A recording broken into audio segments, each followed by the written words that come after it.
Guardiola Manchester City side current bad run of form continued on Wednesday as they were beaten by Juventus to leave their progress to the Champions League knockout far from certain. But the result placed in their recent run of form makes for alarming reading. The latest defeat means they have managed just one win in their last 10 games, losing 7 games during that run. It would be foolish to write them out of anything at this stage of the season, but Guardiola knows he needs to find a way to end this poor run of form sooner rather than later. Former Manchester United defender FERDINAND said on TNT Sport, "I think we are still going to be surprised given what they have done in recent years.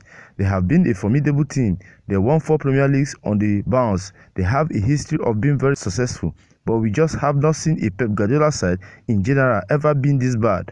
He has to find a way of galvanizing this team and restoring some form and confidence. They are under real pressure now." The statistic behind Manchester City's recent run of form highlight that it has gone beyond a blip to become a real cause for certain concern. Since the start of November, Manchester City have conceded more goals, 20 across all competitions, than any other team from Europe's Big 5 league. City have conceded 2 or more goals in each of their last 7 away games across all competitions, as many as in the previous 46 combined.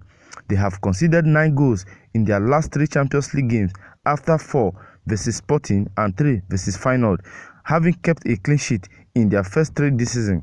It is the first time in Guardiola's managerial career that he has seen his side concede more than twice in 3 consecutive Champions League matches across all clubs.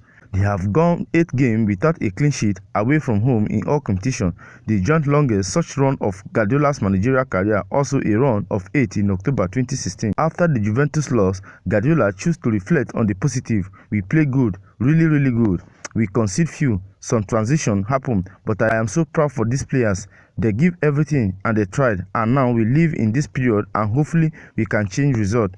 But ex-Manchester City defender Nedun Onoha said on Match of the Day they found it very hard to break Juventus down, and Erling Haaland himself was frustrated.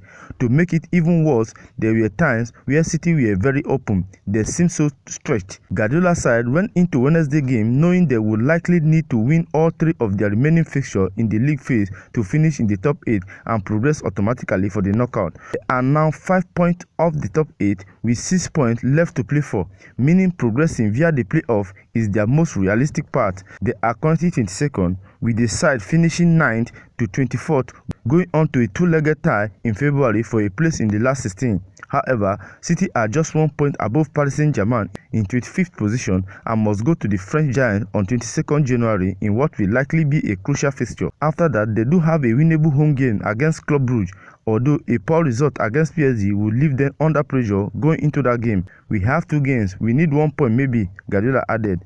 "You go to Turin, Paris, our 3 games away were really tough. You have to accept it. We will turn around, not forget that period, appreciate more what we have done in the past and what we are going to do in the future."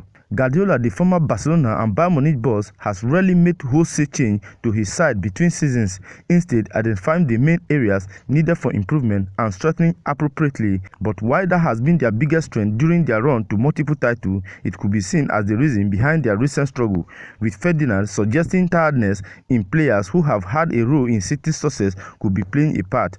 In the summer, they signed winger Savinho from Troyes and brought back midfielder Ike Gundogan from Barcelona. Former Chelsea winger Pat Novin, speaking before Wednesday's loss to Juventus, said a significant rebuild of the side is needed. "It is worth considering just how momentous a period this will turn out to be in years to come," Nevin said. Pep Guardiola's dominance is done. Well, it is for the time being.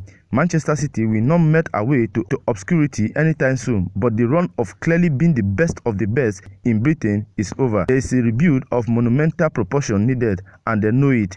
How quickly can this be done? Inside 2 years is the answer, as Chelsea have shown with their recent merciless clear-out and restructuring plan. It is also well documented that Manchester City have been hampered by a significant injury list this season.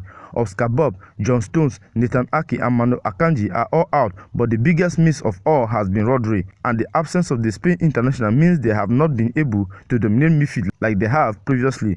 Rodri, people are talking about, but there is a bigger picture than that, Ferdinand said in the build-up to the Juventus fixture. They have have lacked the control in the midfield area. They have not been able to react to the transition as well at the moment. They don't seem to have the security within the team. They have been easy to play through. That isn't about Rodri. That is about the functionality of the team. Former Manchester City defender Julian Lescott added on TNT Sport, "It is not down to one individual, but with Rodri, I think it is the only position where the replacement isn't as impactful. There is never going to be one thing that is the reason for great result or negative result. There has to be a combination of everything coming together, and it is building blocks slowly." Manchester City bad spells, just like their good run of form, is not going to go on forever.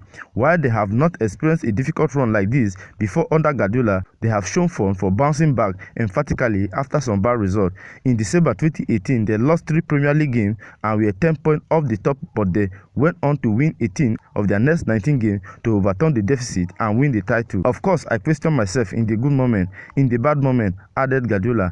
"I was stable in the good moment. I was stable in the bad moment. I tried to find a way, find a way." So guys, this is all about the news. What do you think about the bad run of form of Manchester City? Do you think that the Guardiola side will find a good reading before the season ends? Or you think this bad form will continue to the very last day of this season? And where do you see Manchester City finish on the Champions League group phase table? Please, whatever your opinion may be on this, I'd like to see it on the comment section. Do it to like, comment, and do not forget to turn on your notification to enable you to see when next I post.